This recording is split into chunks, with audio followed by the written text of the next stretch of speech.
welcome back to We Watch Movie. My name's Jim Bob Jimbins. My name's Bobby Jim. Heck and do. Fuck yeah. We just blew your minds. Another Halloween movie update for you guys. The Blu-ray announcement has officially come out. We know exactly when it's going to be out. Hercules, Hercules! Put it in your butt! This is the actual art for the Blu-ray, which is sweet, it's sexy, it's the poster, but it's that giant fucking sacrifice right there that you get. I like it. And it looks so smooth. So smooth. The Christopher Nelson Looks like Michael's contemplating whether or not he should get a rent-a-car. Beautiful mask that we got in the movie, and then this is the actual back of the Blu-ray. In case you guys are interested, it looks the exact same on the DVD as well, and the 4K almost has the same thing. It's just a little bit different. But the thing that you'll notice here that we want to talk about with the Blu-ray release, the official release date is going to be on Movies Anywhere streaming platform on December 28th. So expect a commentary shortly after that. So you can have movies anywhere. All over. That's what that means. Your butt. Anywhere. Even in the bathroom at Denny's. I take you anywhere, anywhere. $100 bills. God, get over it. She doesn't like you. Nightmare on Elm Street 4 soundtrack. I'll do anything. Let's do ghost punches in the garage. It's going to be streaming there. We'll have a full commentary of the movie very shortly after it finally releases. So look forward to that shit. Unfortunately, there's not a commentary on the Blu-ray, at least the initial one. That's what? Yes. I don't like this. What have you done with yourself? What have you done, Michael? You make a goddamn Blu-ray, you don't even put a commentary on it. You make me sick like your mother was sick from chlamydia. They could have been cheap with that. They could be like, full commentary by Michael Myers, and the whole time all you hear is breathing. And, there was like one scene that would come up and go, but like when Michael got shot, he's like, oh, Mike. By the way, excited. I want to throw out, speaking of the breathing thing, I want to throw a quick shout out to us, and more importantly myself. If you go back, someone pointed this out to me. There was a video that we did, one of our Halloween updates that we did months before the movie release, where we talked about what we thought was going to happen in the movie. And check this out. At the very end, when the credits roll, the last second as the credits are done and the screen goes to black, you just hear breathing for a second. Do your movie, kill off Michael if you have to, leave the door open just this fucking much, and then Blumhouse, I think a COD would do that. Fucking nailed it! I can't see shit! For all you people who say we're all full of cock and dick jokes, sometimes sun shines on a dog's ass every once in a while, Jim. That's all I have to say about that. Always rainbows after rain. You can suck a dick with your underwear stains. But here's the official list of the bonus features you're going to get on it. You're going to get 7 deleted and extended scenes. Oh, I want to see this. There's an extended shooting range scene. There's a shower mask visit, which has already been released online. I watched that. We'll talk about that in a moment. There's jog to a hanging dog, which pretty obvious what's going to happen. That just sounds like a pub that you went to. Allison and friends at school. Maybe that expands a little bit upon where the storyline went with her and her boyfriend. Okay. But more importantly, what I think will expand on that storyline that some people were mad never went anywhere is Cameron and Cops Don't Mix. Cameron was the boyfriend. That guy. Yeah, you threw his phone in a fucking bowl of pudding. You do show, hey, Stifler, how's the pale L? Pudding. Shut up! And then there's Deluxe Bond Me Cops. That's going to be probably extended scene between Christopher Nelson and the other cop. That's a pretty cool scene. I like that scene. Yeah, I liked it too. And Sartain and Hawkins Ride Along. Now that one I feel like interesting. I think that if anything has some extra content in it about Michael and about Sartain, that scene might provide some context. Yeah, instead of like you getting like a little piece of gristle with your steak, you'll get the full little piece of meat. Yeah, the features are pretty standard for the most part. There's Back in Haddonfield, the making of Back in Haddonfield making. I'm gonna watch the fuck out of that. I don't care, like for sure, all the time. The original Scream Queen, which will be all about Jamie Lee Curtis and her return to the franchise. The Sound of Fear, Journey of the Mask. That's gonna be probably the exploration of the new soundtrack, which fucking stellar, the best soundtrack of all Halloween. Yeah, and the Journey of the Mask part, maybe they'll go into how Christopher Nelson and crew created the mask. The mask catwalk. Mix me mashed potatoes with corn. It's Thanksgiving. Mashed potato. Pillowy mounds of mashed potatoes. Oh, pillowy. I want to go to sleep. And the last one is the Legacy of Halloween, which should be pretty cool too. Yeah. So you know what? There's nothing on there about alternate ending, so to speak, which we're gonna get into. That's the fucking meat of That's how much of a dick Mike took. Of our updates. It was this big. Don't say I take everything in moderation. Moderation's for cowards. Mike doesn't back down from a challenge of a big cock. One of the deleted scenes is the extended or the shower mask visit. Now, a lot of people after they saw the movie, they were like, "Where's the shower scene? There was a shower scene in the trailer. Where's the fucking shower scene?" They want to see them boobies. Yeah. And it was very psycho-ish. If you haven't watched it yourself, skip ahead in the video for a minute. We'll explain it really quick. Or go check it out right now and come back to this. But in the clip, it's really fucking cool because one of the podcasters, the lady, is showering. Podcasters? Yeah, they're podcasts. It's a podcast. They're not podcasts. It's a podcast. They're documentarians. It's a true crime podcast. They're documentarians. They say podcast in the movie. God. Well, fuck, suck me sideways. Fuck, no. I don't want to. I like how you pause though. You're like, no thanks, I'm full from turkey dinner.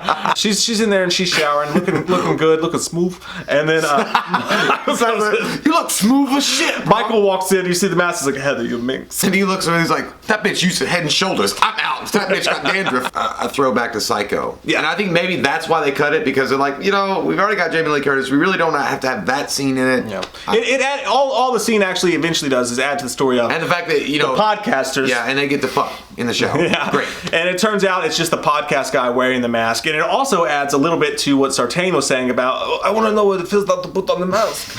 It feels like latex. Because he puts on it's actually the podcaster behind the mask and he's just fucking with her and he has his shirt off or whatever, which would have been hilarious if it was Michael. He's like, what? I thought we were cleaning ourselves. I've been in fucking the mental hospital for forever. My shit's in dry cleaning. Yeah, but also it does go and reinforce the idea that a lot of women think it's hot or something because Michael Myers wants to have sex with them, or they want to have sex with Michael Myers and he's wearing that mask and she's like, take it off. And then when she'd be like, put it back on. Like, oh, fuck! That would have been hot. No, it's like, well, I guess I'll have sex with you with my mask. Blumhouse had a great tweet about that. I saw that, yeah. That was hilarious. Yeah. He's getting ready to get in the shower, and he probably knows they're going to have sex. Are you ready for the sex, girl? He puts on that mask, he's going to smell like a fucking used condom after he puts it on. And plus, not only that, but literally, dude, that mask was worn by a serial killer when he stabbed his sister's titties. And you just put it on your face for fun right before you have sex with a girlfriend. What's wrong with you, We always got to have kicks in our life, bro. Yeah. Man, whatever.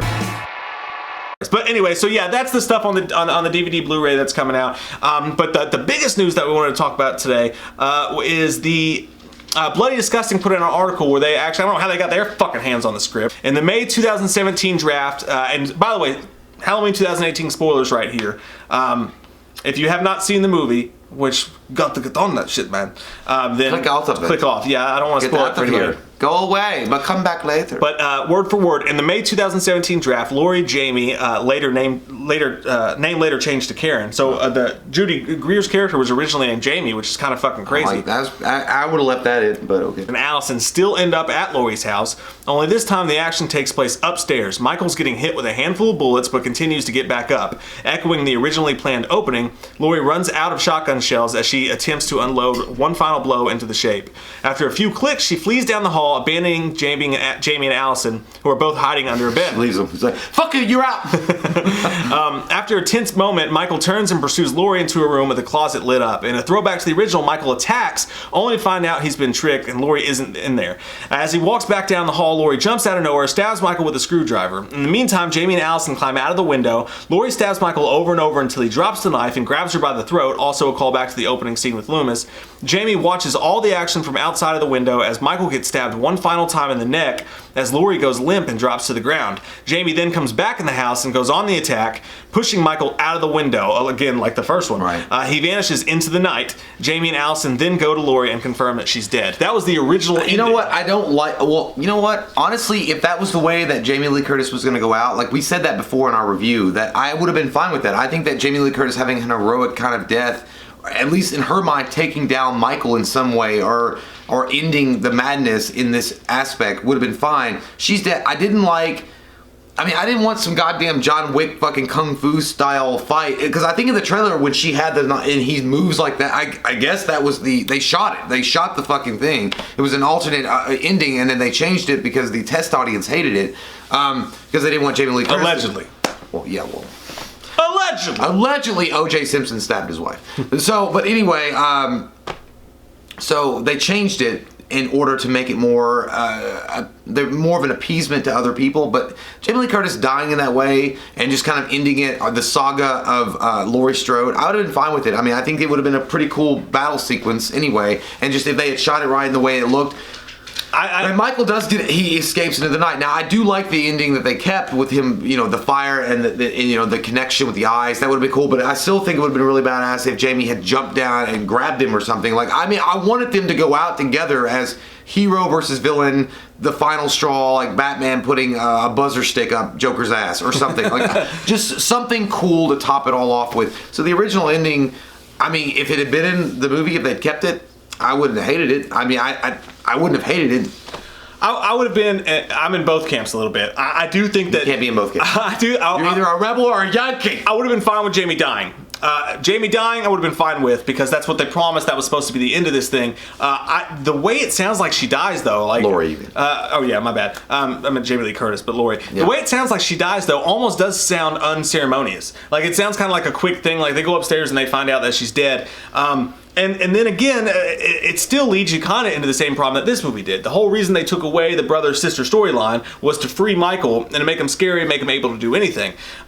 In this movie, the way that it actually happened is you find her on the truck and she's wounded. You don't know if she's going to survive or not, but you kind of assume she is. And you have to wonder if Jamie Lee Curtis put something in someone's ear during film and be like, I could come back and do a sequel. And they're like, oh fuck, if she's going to come back and do a sequel, then we got to leave this thing open. I'll do it. Plus the alleged test audience thing, maybe that had something to do with it, but I would have been happier with Jamie Lee Curtis dying. But the reason I don't like this ending is because it's too much like the original. I like the idea that he goes to the closet, thinks she's there and she's not, and maybe that's the scene where she's like, "Happy Halloween, Michael," and then they fight for a little bit. That scene sounds really cool to me. But the fact that he goes out of the window again, falls down, disappears again, you hear him breathing again the same way, it would have been too close to the original, and I would have felt like Jamie Lee Curtis' death just sounds unceremonious. Well, I mean, I think that the sequences leading up to that point might have been not as well done, I think, if you put that on the big screen. There's a point where it becomes like nostalgic, and then there's a point where it becomes cheesy and corny. And I think you oversaturate it enough in a film where you're just doing callbacks and throwbacks to the original one. At that point, you're like, I'm on goddamn Universal Studios ride. Yeah. Like, you don't want to do that. So maybe if they cut out certain parts of that, though, and kept the battle sequence between him and Jamie Lee Curtis, and made it a really epic battle with the knives and her ducking around, maybe doing some stabs in your butt, whatever, it would have been cool. I don't know how long the fight sequence dragged on. I have no idea, but it could have been well done. Him escaping into the night, I mean, I guess, honestly, the ending that they did stick with, you could have done the burning thing and then kept it in that line, or somehow after he killed Jamie, or Jamie Lee Curtis, after he killed Laurie, he somehow gets trapped in the house, and then they start the fucking fire. Or maybe as Jamie Lee Curtis is crawling up the and then hits a button and traps him in there. Who the fuck knows? Or maybe with her last breath, she gets up bleeding and dying, obviously, and she's gonna save her daughter and granddaughter. She jumps down the steps, grabs Michael, hits the button, the gates close together, and then they both burn. The problem with that is she does that, she gets her heroic ending, it's badass, she burns alive trying to save her daughter and her granddaughter. Maybe she throws one last one-liner to him, like, I'm winning this time, Michael, or whatever it is. Yeah. You'll, Tommy says hi. Yeah, I'll never be scared of you again. And is holding him down, and they both burn alive in that fire. But the problem is, we all want a sequel. So if you're going to do a sequel on that, then it's going to be easy to go back and say, well, if Michael just gets up and walks away after that, then Jamie Lee Curtis' whole plight means nothing. So it was pointless. Not really, because she didn't do anything. You can't kill the boogeyman. She just prolonged it. You can't kill the boogeyman. That would be the idea. Like, you can't kill the unstoppable. And all so what was the point? Well, because in her mind, she was making because remember, she didn't know he was supernatural. If you're going by that account, then Jamie knows. No, Laurie I think she knows. Laurie Strode had a suspicion that he was pure evil, just like Dr. Loomis did, but not to the extent that he would be supernatural. She would have died thinking he died too, but if he didn't die, then what was the fucking point? The point was because she thought she was stopping him at the time. Like, that would be all it would. I mean, it would just be her in the story doing her best to stop him. But if Michael is supernatural, and that's the fact. And in the movie, you got to remember, in the movie, Laurie Strode doesn't really know that. Dr. Loomis knew he was purely evil, but not really knowing the extent of the supernatural aspects of Michael Myers. It's one of the great things they did. But anyway, you didn't know for sure. I think that if they had done that ending with Laurie going out that way, I think it would have been fine. I don't think it would have, messed her plight up, because at least she would have got a better goddamn ending than fucking Resurrection. Yeah. So, I mean, at least in that point, Van Helsing. But that's not a very high bar. Well, it's not, but I mean, it's better than H2O too. I mean, H2O to me is the same kind of fuck. I'm still gonna go get drunk after this. But it's a hard story. No matter how you do it, it's a hard story to end. The original ending, the knife fight, and we saw that in the trailer with her flashing the knife at Michael. Michael like, nope, I've studied ninjutsu. I would have liked to have seen that sequence, but either way, that's not going to be included on the Blu-ray, which is unfortunate. I would have loved to have seen the alternative extended ending or something, or just an extended ending, whatever. I think there might be more to come, though. I think we might get another special edition director's double deluxe, whatever, something down the line. Burrito. I'm sure that we will, and I'll buy the shit out of that, and it'll give us a lot more stuff to talk about. But ultimately, this is where I land on the whole thing. I think what's going to happen is the road that we're headed down, there's rumors out that they're working on 2 more sequels to the movie. I think that Jamie Lee Curtis is going to come back. We're going to pick up from the truck scene, and we're going to have basically, instead of Halloween 2018 being a 1-movie send-off for Michael and Jamie, it's going to be a trilogy send-off for Michael and Jamie. And the more and more I think about it, just based on, it's not what I wanted originally. I wanted Michael to be free. I wanted this storyline to happen and give Jamie Lee Curtis a great send-off, and then I wanted Michael to be free and do some scary shit without being tethered to the family storyline, which was the original intent. It was the original promise. But instead, the way that it ended with her on the truck, wounded, the 2 daughters still alive, Michael most likely definitely escaping. You can hear him breathing in the end. He looks like he escaped the fire. If you watch that shot carefully, they pan back to the basement, it's on fire. Michael's nowhere to be seen. I think what they're going to do is they're going to do a trilogy. They're going to continue the Halloween 2018 storyline, pick up a couple of the characters like the sheriff that they didn't really flesh out, maybe the boyfriend, who knows who else, and we're going to get a 3-movie storyline based on what Halloween 2018 was supposed to be. And now that I've seen how the movie ends and I'm trying to rack my brain for how to pick it up from here, the more and more I think about it, the more and more I'm okay with it. Yeah, I mean, actually, I don't know. Man, I'm still on the fence about bringing Jamie Lee Curtis back at all for the second one, because I think that I'm more strongly in the camp of let it go. God! But based on it go! But based on how, and I agree, I totally fucking agree. Like, let that be it, and let's move Michael to some new space. But based on how it ended, it's gonna be kind of a shot in the nuts. I know. They just come back and go, she died in witness protection 3 days later. I don't care. I want Michael to say, I can show you the world. And the movie made so much. I mean, and the biggest female lead horror, all that stuff, all great, the numbers. They're not gonna not bring her back if she wants to come back. But it's still stupid. It's dumb, because what you're doing at that point is you're going back into the same rotation that you fucking wanted to get away from, in that cycle that where, well, we're not going to do the family thing, but what the fuck is he doing it still for? I mean, they're, oh my god, dude, like, you really have written yourself in a tiny bit of a corner. It's easily explained out early on. You just gotta like bite the bullet and say she was gonna die either way. It's gonna be that one thing people don't like about the film. Well, no matter how you do it. You got to do it. I mean, because I would like to see different sides of Michael going. Because if you terminate the fuck off asshole, fuck off asshole. If you terminate the bloodlines between them, then there's no limit soldiers. I thought I told you what Michael can do. And in a sequel, I would like, there are people I read something about something. Someone was like, are too many directors scared to take a chance with these films that are ingrained so soulfully with what you people? Mean like runes? No, fuck that. The goddamn runes. There's a limit to those runes. Like, that's too much. Like D&D 20. Can't move Michael. No, that's too much. But there is kind of a stigma where, well, we don't want to take a chance to go out in this direction because, if we go to the left too far, people are going to get fucking pissed. I think removing the family line is one of those chances. I think that you go with it. Like, let me see what the second one's going to be like. Let me see what Michael's going to do now that he killed Jamie Lee Curtis. He killed Laurie Strode. Whatever fucking bothered him, because he's like, bitch, you ain't getting away. I mean, you ain't making me look like shit. And he killed her, and he got his vengeance, and now he's out in the prowl. What's his motive? What's he gonna do? I would like to explore that more and not have another Jamie Lee Curtis versus Michael Myers rehash part 2.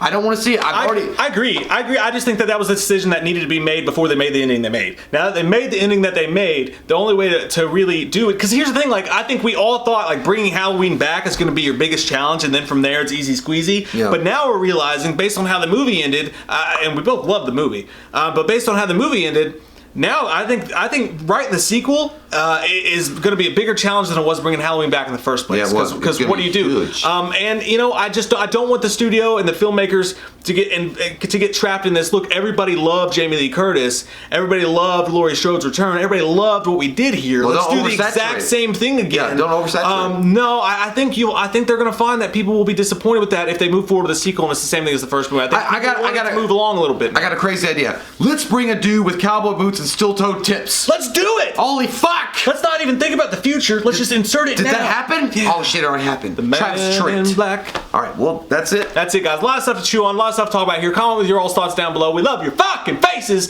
And if you're new to the channel, click that subscribe button and get some goddamn wham up in you. God, Mike took a dump in his pants. Super It smells bad. Chicken nugget. Make him!